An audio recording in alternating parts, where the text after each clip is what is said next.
Tako je, prišel je čas, da naredim svoj prvi review telefona. In ker je prvi, vas lepo prosim, če mi spodaj v komentarjih napišete, če ste kaj pogrešali, kaj vam je bilo všeč, če sem kaj pozabil in podobno. Več feedbacka, ko dobim, boljši bodoči videi. Ime mi je Miha in moj novi telefon je Xiaomi Mi 11i.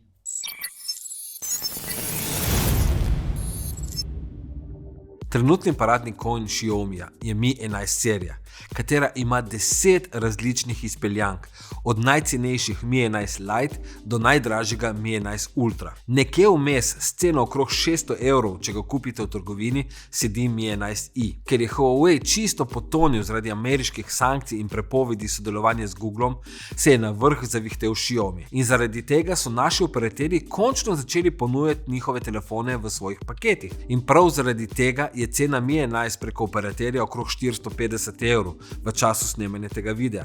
Seveda ob vezavi za 24 mesecev, kar je zelo dobra cena za tak telefon. Pa poglejmo, kaj dobimo v tej lični škatli. Najprej je tu telefon, spodaj škatlica, na kateri je igla za odstranitev SIM kartice, v njej pa prozoren ovitek za telefon, pretvornik USB-C v vhod za slušalke ter papirologija.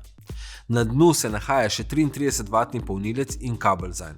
Ta napolni telefon v 52 minutah od 0 do 100%, v pol ure pa čez 60%, kar ni slabo, če ga moraš na hitro napolniti sred dneva. Telefon ima vgrajeno 4520 mAh baterijo. Ta naj bi bila dovolj, da zdrži čez cel dan aktivne uporabe. Jaz spadam med power userje, saj imam večinoma vse vklopljeno, od Bluetootha, Wi-Fi, prenosa podatkov, lokacijo, NFC, ekran na 120 Hz, ni da ni. In če vse po sreči, imam na koncu dneva še približno 20% baterije. Ampak opazil sem, da poraba ni konsistentna, dosledna. Enkrat baterija zdrži več, enkrat manj. On-screen time niha od 2,5 ure pa vse do 5 ur. Enkrat kaže, da je največji porabnik self standby oziroma stanje mirovanja, drugič pa Android sistem. Ekran je ponovadi nekje vmes. Res pa je, da če ti zmanjka džuska, priklopiš telefon na polnilec za 10 minut in ta ti ga napolni za cirka 25%. Pa poglejmo še ostale specifikacije. Telefon poganja Snapdragon 888, 8-jedrni procesor, kar pomeni, da bo vse delovalo hitro in da ni treba skrbeti o dolgoročni uporabnosti telefona. Zahtevnejše aplikacije bodo delovale brez težav. Moja verzija ima 8 GB RAM-a in 256 GB notranjega pomnilnika, ki ni razširljiv. Obstaja še cenejša verzija, 128 GB prostora. Ima 120 Hz AMOLED ekran, Full HD Plus resolucije, se pravi 1080x2400, ki podpira HDR10 Plus standard ter 900 nitov svetilnosti. Ob močni svetlobi pa se lahko dvigne tudi do 1300 nitov, tako da lahko brez težav vidimo, kaj se nahaja na ekranu tudi ob močnem soncu. Za zaščito ekrana skrbi Gorilla Glass 5, ki se nahaja tudi na hrbtni strani telefona. Ekran je raven in ni zaobljen, kot je ponavadi pri dražjih telefonih, kar mu štejem samo v plus. Nažalost pa nima izhoda za slušalke, ima pa Ear Blaster, tako da lahko telefon uporabiš kot daljinec. Ker so morali nekje rezati stroške, telefon nima brezžičnega polnjenja, ima samo IP53 certifikacijo, kar pomeni, da je odporen na pljuske vode in prah. V vodo ga lih ne moreš potopiti, bo pa preživel, če ga po nesreči poliješ s pijačo. Ima vgrajen NFC, tako da je plačevanje z virtualno bančno kartico in Urbano omogočeno.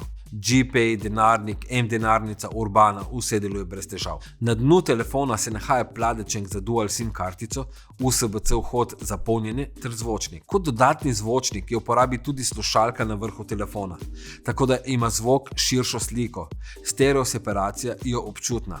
Na desni strani telefona se nahajajo 3 tipke, 2 za glasnost, tretji je pa gumb za vklop. Tam ima vgrajen senzor za prstni odtis, tako da ima dvojno funkcijo. Xiaomijev senzor ni slab, ni pa med najhitrejšimi, predvsem pa moraš biti zelo natančen, kako položiš prst nanj, ker ne zagrabi vedno enako. Ergonomično bi raje videl, da je senzor na hrbtni strani, predvsem ker hitreje na slepo ugotovim, ali je telefon pravilno obrnjen. Kar se povezljivosti tiče, ima vse, kar potrebuješ. Bluetooth 5.2, Wi-Fi 6, GPS, 4G in 5G. Telefon poganja Android 11, oblečen v Xiaomijevo MIUI oblekco. Ta se še vedno spogleduje z Apple dizajnom in z verzijo 12 so dodali predal z aplikacijo aplikacijami, tako da imaš lahko namizje minimalistično urejeno, kar prej ni bilo možno. Lahko odstraniš skoraj vse prednaložene aplikacije, ki so prišle s telefonom, tako imenovan bloatware. Očistili so vmesnik reklam in dodali razne bombončke, kot so lebdeča okna in podobno. Izboljšali naj bi tudi optimizacijo baterije.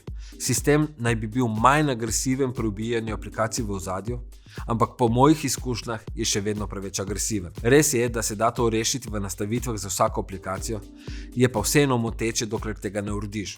V nastavitvah lahko aktiviraš dark mode, tako da je vmesnik v črni barvi, kar pomaga pri porabi baterije, pri aplikacijah, ki ne podpirajo temnega vmesnika, v sili temne barve. A nekatere aplikacije niso optimizirane za dark mode in ne izgledajo ok, zato moraš v nastavitvah vsako posebej odznačiti. MIUI je dozorel vmesnik, tako da bo večini všeč. Večini. Hvala Bogu, da imamo na Androidu tudi druge možnosti. Jaz sem si po parih dnevih lepo naložil nova Launcher Prime in si še bolj priredil izgled in delovanje telefona po svojih željah. Mi 11i ima na hrbtni strani 3 kamere. Glavna kamera ima 108 megapikslov z zaslonko f1.75. Ultra široka ima pa 8 megapikslov z zaslonko f2.2. Zraven je pa še tako imenovana telemakro kamera s 5 megapiksli in zaslonko f2.4. Na prednji strani imaš še fotič z 20 megapiksli, tako da bojo selfiji dovolj veliki. V glavnem je fotoaparat dober, v dobrih svetlobnih pogojih so slike odlične, tako da glede tega nimam pripomb. Pri nočnih fotografijah malce šepajo, a z mirno roko in stativom lahko dobiš dobre rezultate. Video na tem telefonu je dober. Snemaš lahko vse do 8K resolucije, ampak jaz mislim, da je ta 8K resolucija samo marketing fora. Za nas so ti fajli neuporabni, predvsem, ker zasedijo veliko prostora in nimajo stabilizacije slike. V 4K lahko snemaš 30 ali 60 slik na sekundo, nažalost nima optične stabilizacije slike, ampak samo digitalno. Ampak ta dela zelo dobro. Na voljo imaš tudi super slow motion, od 120 pa vse do 960 slik na sekundo. V Full HD seveda. Z ultra wide kamero lahko snemamo samo v Full HD in sicer s 30 ali 60 slik na sekundo. Tudi tle deluje stabilizacija slike.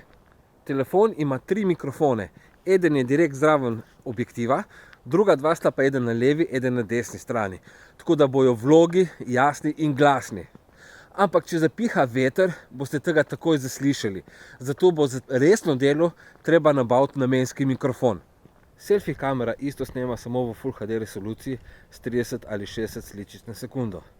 Digitalna stabilizacija tudi tukaj deluje.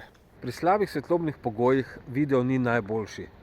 Predvsem tle ima največ težav digitalna stabilizacija slike in tle se najbolj pozna, da so rezali stroške in da ni optične stabilizacije.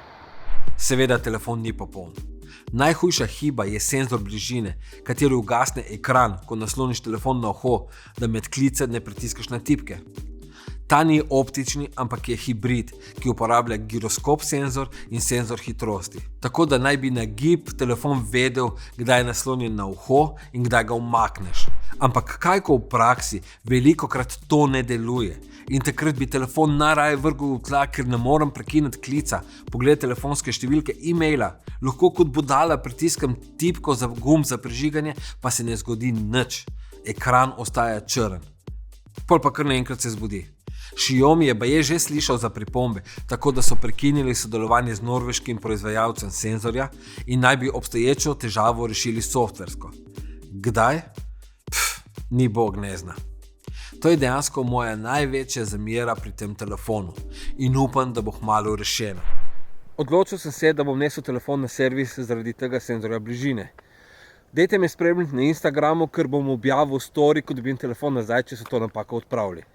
Če ne bi bilo te težave, bi bil telefon odličen. Jaz sem ful zadovoljen z njim, ampak ta napaka mi žre živce. Upam, da jo bo rešili na servisu. Kaj pa vi? Ima kdo od vas že ta telefon? Kakšne so vaše izkušnje s Xiaomi telefoni na splošno? Napišite mi spodaj v komentar. Upam, da vam je bil ta video všeč, saj sem porabil ogromno časa, da ga pripravim. Napišite mi spodaj, če sem kaj pozabil omeniti, da bom vedel za naslednji video. Seveda bom še bolj vesel, če se naročite na moj kanal, lajkajte ta video in ga delite med frendi. Mi pa se vidimo naslednjič. Čau! Okay.